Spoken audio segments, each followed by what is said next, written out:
తోడున్నాడు. మరి కొన్ని నిమిషాలు మరి పరిశుద్ధ దినాన కొన్ని మాటలు మనం నేర్చుకుందామండి. దేవుడు ఏమంటున్నాడంటే,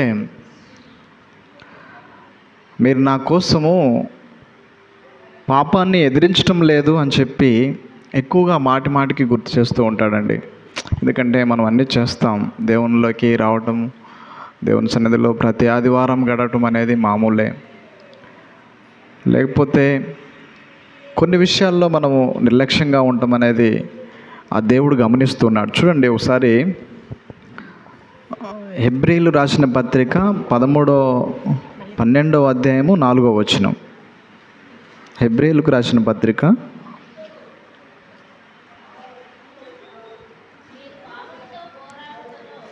చూడండి ఏమంటున్నాడు, మీరు పాపముతో పోరాడుటలో రక్తము కారునంతగా, చూడండి మీరు ఎదిరించటం లేదు అంటున్నారండి. మీరు పాపానికి నాకు మధ్యలో ఉన్నట్లుగా మనకు అనిపిస్తుంది. ఎందుకంటే చూడండి, పాపాన్ని ఎదిరించాలి. ఫస్ట్ పాపాన్ని ఎప్పుడైతే ఎదిరిస్తామో దేవుడు మనకి ఇష్టంగా ఉంటాడు, మనం చేసే ప్రతి పనిలో మనకు తోడుకుంటాడు. కానీ పాపాన్ని ఎదిరించలేకపోతే మనకు కష్టమండి. ఎందుకంటే ప్రతి విషయంలో పాపమే దేవుని ఆశీర్వాదాలకు, దేవుడిచ్చే ఆశీర్వాదాలకు మనం తీసుకోకుండా అడ్డుగా వచ్చేది పాపమేనండి. ఉదాహరణకు దేవుడు అంటున్నాడు, దేవుడిచ్చిన ఆజ్ఞలలో మనం అంటున్నాము, దేవుడిచ్చిన ఆజ్ఞలు ఉంటున్నాయి, ఆజ్ఞలను కరెక్టుగా పాటించాలి.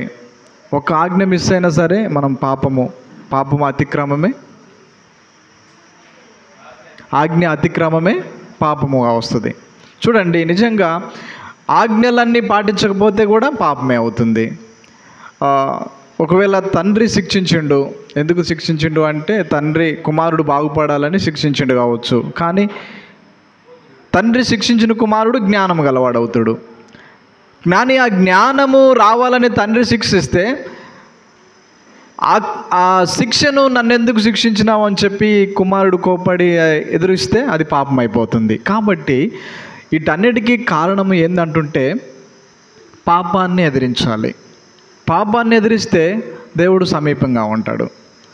ఏమంటుందంటే, మీరు రక్తము కారే విధంగా అయితే మాత్రం నన్ను పాపాన్ని ఎదిరించడం లేదు, పాపంతో కలిసిపోతున్నారు. ఆజ్ఞ అతిక్రమమే పాపం అంటే ఏంది? ఒకవేళ ఉదయాన్నే లేచి ప్రార్థించాలి, ప్రార్థించకపోతే ఆజ్ఞ అతిక్రమం అవుతుంది.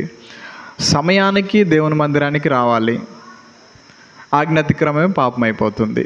చిన్న చిన్న విషయాలేనండి, పెద్ద విషయాలే కాదు, కానీ అవి కూడా దేవుడు దృష్టిలో ఉంచుకుంటాడండి నిజంగా. ఎందుకంటే సామెతల్లో ఉంది, ఆయనను జాగ్రత్తగా వెతికితే చాలంట, జాగ్రత్తగా వెతికే వారికి ఆయన సమీపంగా ఉంటాడండి. ఎందుకు అంటే దేవుడు ప్రతి విషయాన్ని గమనిస్తూ ఉంటాడండి. నీ బాధ తెలుసు, నీ దుఃఖము తెలుసు, సంతోషము తెలుసు, ఆనందము తెలుసు, అన్నీ తెలుసు. ఏ విధంగా ఏం చేయాలనో అన్నీ తెలుసు ఆయనకు. మనకు తెలుసు, యేసుక్రీస్తు పిలాతు దగ్గర నిలబడ్డప్పుడు, నీకు అధికారము, నాకు అధికారం ఉంది, నేను రాజును, నిన్ను శిక్షించే అధికారం ఉంది, నిన్ను సిలువ వేసే అధికారం ఉంది, ఇవన్నీ మాట్లాడుతూ ఉంటాడు. కానీ ఈయన ఒకే ఒక మాట అంటాడు, నీకు పైనుంచి నీకు అధికారం ఇవ్వబట్టే నువ్వు ఇట్లున్నావు, పైనుంచి నీకు అధికారం ఇవ్వబడింది తప్ప లేకపోతే నా మీద చెయ్యి వేయడానికి ఎవరికి అధికారం లేదంటాడు. నన్ను నా గురించి మాట్లాడడానికి కూడా అధికారం లేదంటాడండి.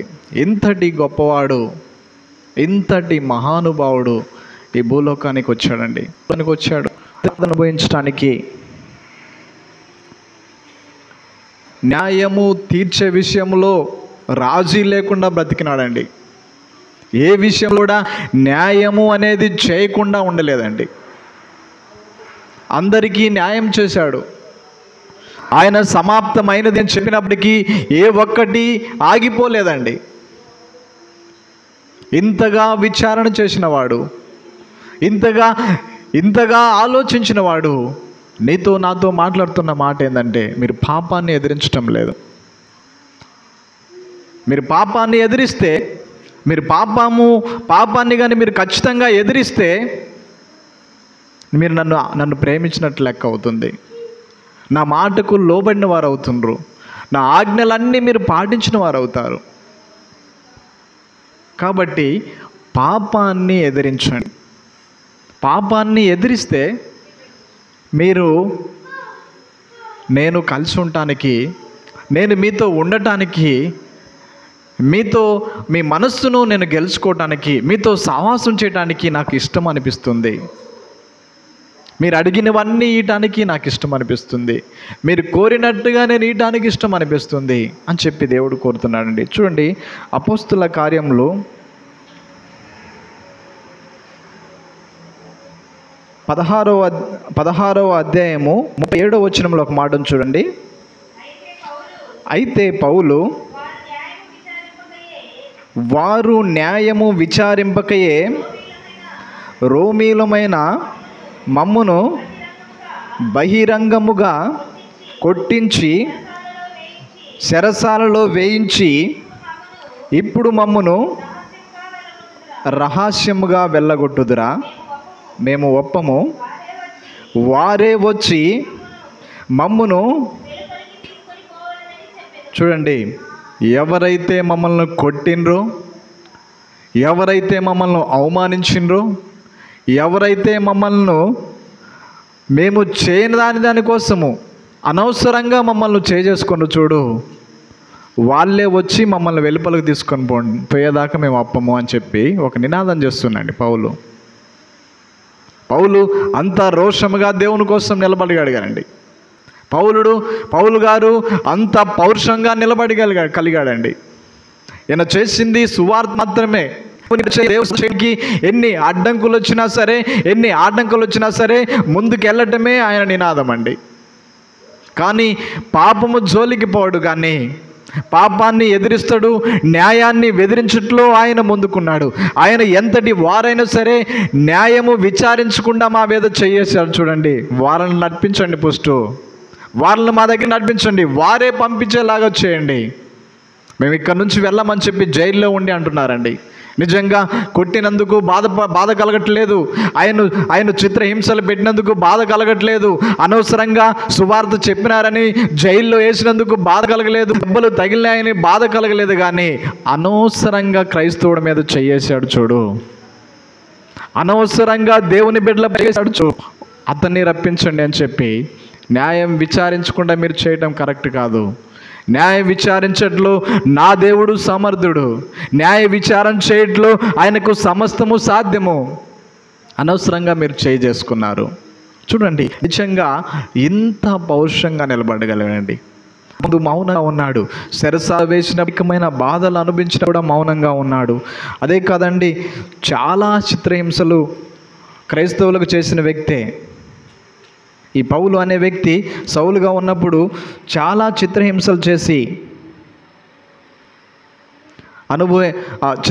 చేసిన వాడే. చూడండి, అదే అపోస్తుల కార్యము 9వ అధ్యాయము 13వ వచనంలో కూడా చూడండి.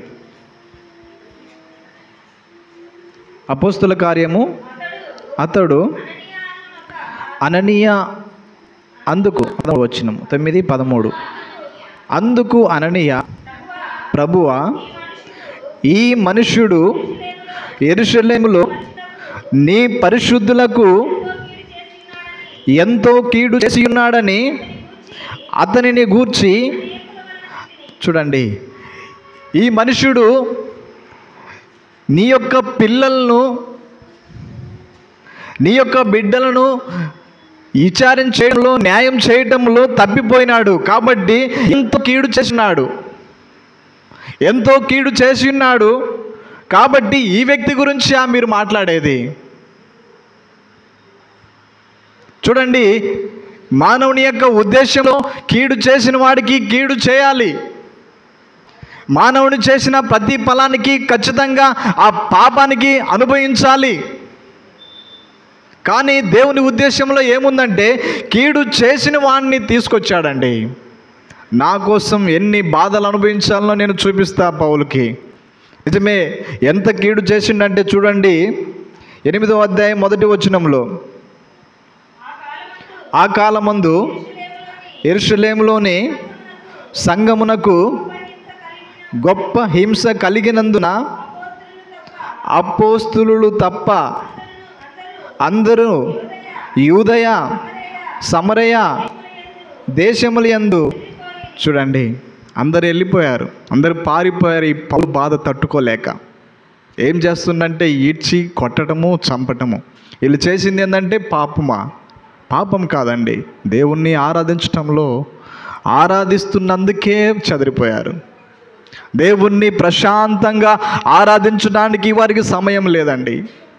దేవుని మనసారా నెమ్మదిగా ఆయన స్తుతించడానికి వారికి సమయం లేదు. మోకరిస్తే ఎవరొచ్చి తన్నుతారా అని భయము, మోకరించి ప్రార్థిస్తుంటే ఎవరు ఎక్కడ చంపుతారా అనే భయముతో ఈ పౌలు గురించి అందరూ చదిపోయారండి. కానీ ఈరోజు దేవుడు నీకు ప్రశాంతమైన, ఈరోజు నెమ్మదిని దేవునికి ఉదయాన్నే లేచి నువ్వు మోకరించడానికి సహకరించడం లేదే, అది పాపం కదా. ఆజ్ఞాతిక్రమమే పాపం అయిపోతుంది. దేవుని మందిరానికి సమయానికి రాకపోవటమే పాపం కదా. ఆజ్ఞ అతిక్రమమే పాపం అని దేవుడు సెలవిస్తున్నాడు. ఇవన్నీ చిన్న చిన్న విషయాలే మనము చేసే పొరపాట్లండి. ఏదో సేవకులు చెప్పినారని చెప్పి, దైవజనులు సంఘ కాపరి గర్దించని చెప్పి మనం బాధపడటం కాదండి. ఎందుకంటే వారికి ఉన్న మనసు పాడైపోకూడదు, వారికి ఉన్న స్వభావము సంఘము పడిపోకూడదు. ఒక్క వ్యక్తి అయినా సరే నిజంగా ఆరాధించడానికి ఇష్టపడితే అనేక మంది ఆయనను చూసి ఫాలో అవుతున్నారు, అనేక మంది మాదిరిగా అవుతున్నారండి. అదే దేవుడు కోరుకుందండి. ఈ యొక్క పౌలు వ్యక్తి ఎంత బాధను అనుభవించాడో, క్రైస్తవుల్ని ఎంత హింసించాడో, అన్ని బాధలు అనుభవించడానికి ఇష్టపడ్డాడు. సేవ చేసే విషయంలో, దేవుని సువార్త ప్రకటించే విషయంలో కూడా అంత న్యాయంగా ఉండటానికి ఇష్టపడ్డాడండి. సువార్త ప్రకటించడానికి వెళ్ళినప్పుడు ఎన్నో అడ్డంకులు వచ్చాయి. కానీ ఆయన విచారణ తెలుసుకున్న తర్వాత, న్యాయ విచారణ తెలుసుకున్నాక, ఈయనే నిజమైన దేవుడు అని తెలుసుకున్నాక, ఈయన న్యాయాధిపతి అని తెలుసుకున్న తర్వాత, ఈయన సజీవుడు అని తెలుసుకున్న తర్వాత, ఈయన మృత్యుంజయుడై తిరిగి లేచినాడని చెప్పి తెలుసుకున్న తర్వాత ఎవరికి భయపడలేదు. దేని విషయంలో రాజీకి రావటం లేదండి.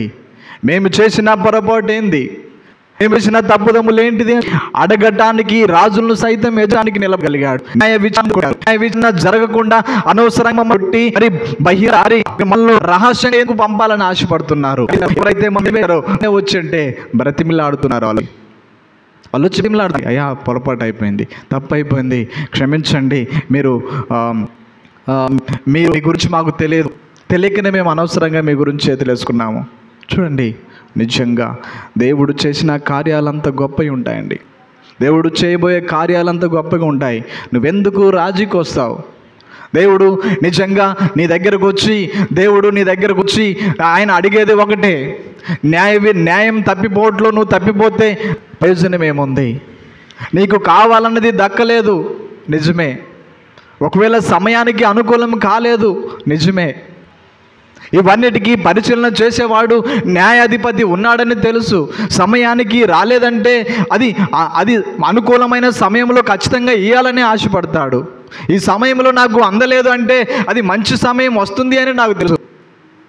ఈ సమయంలో నిజంగా అది అనుకూలం కాలేవంటే తెలుసు అండి. నిజంగా ఈరోజు నాకు అనుకూలంగా దేవుడు నాకు బిడ్డలు ఇచ్చినుంటే నాకు దేవుని గురించి ప్రేమ తెలిసిండేది కాదండి. ఒకప్పుడు బాధ అనిపించేది. అందరికీ సమాన రీతిలో మీరు న్యాయం చేశారు, నాకెందుకు న్యాయం చేయలేదని నేను వాదించేవాడిని దేవుని దగ్గర. నేను ఏ విధంగా సువార్తను ప్రకటించాలి, అందరికీ దేవుడు మేలు చేస్తాడని చెప్పడానికి నేను మీ పాదాల దగ్గర నిలబడగలుగుతున్నానే. మరి నీకే మేలు చేయలేదు, మరి నువ్వు ఎలా అని అడిగితే నేనేం సమాధానం చెప్పాలని నేను ఎన్నోసార్లు ఇక్కడ ప్రదేశంలో నిలబడి దేవుని దగ్గర అడగాలని ఆశపడేయండి. కానీ నిజంగా సమయముకు విలువను ఆయన అన్నిటికీ న్యాయం చేయట్లో సమర్థుడని నిరూపించగలిగాడు. న్యాయ విచారణలో తప్పిపోయినవాడిగా ఉన్నాడు, అన్నిట్లలో సమర్థుడిగా నిలబడగలిగాడు. ఆయన అంటున్న మాట ఏంటంటే, మీరు పాపాన్ని